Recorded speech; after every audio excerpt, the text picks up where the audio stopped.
Mary, and dedicated his life to contemplation and prayer in the desert. Even after many years away from the eyes of the world, he still grew intellectually and spiritually. A life away from the world would not stop him from growing, and that is why in 1962, Pope Carlos VI ordained him as bishop, Bishop Shunudة, the Bishop of Education. Under Bishop Shunudah's leadership, the seminary grew and people thrived for education. The people looked forward to hearing Bishop Shunudah's words. It wasn't a class one would attend because they had to. This was an experience that people wanted to participate in. They wanted to learn from a man who would captivate a whole room and enable a personal connection with every single person in the room.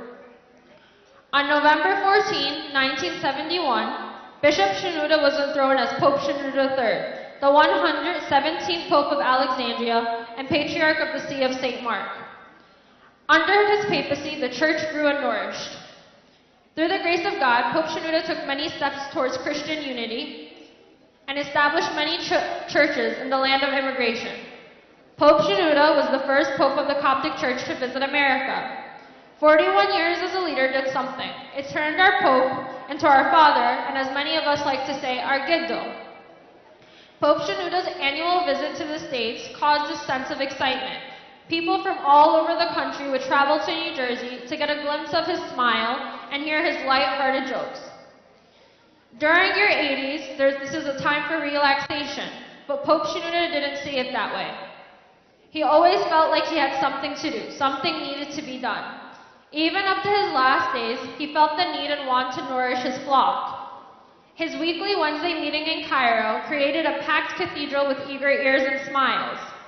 When the meeting was over, that didn't mean he was finished for service for the night. He would give to the needy without hesitation. He would wrap his arms around children as if he had all the time in the world. During his last days, we would hear him say, "I am not with you now, but you are in my heart always."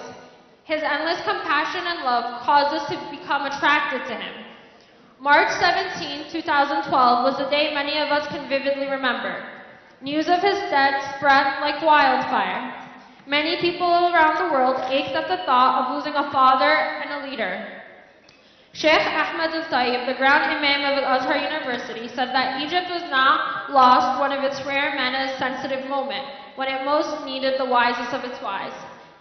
Today we are here to remember one of the wisest of the wise, because even though it has been 7 years, his legend lives on and will continue to live on for many years. I would like to welcome His Grace Bishop David, the clergy, the Egyptian consulate, servants, and congregants for joining us today. Thank you for coming and taking your time to remember a man who will never be forgotten, because people like you take the time to remember his work and love. Thank you.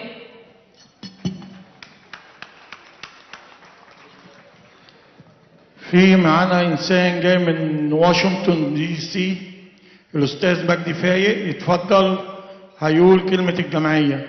اتفضل أستاذ مجدي.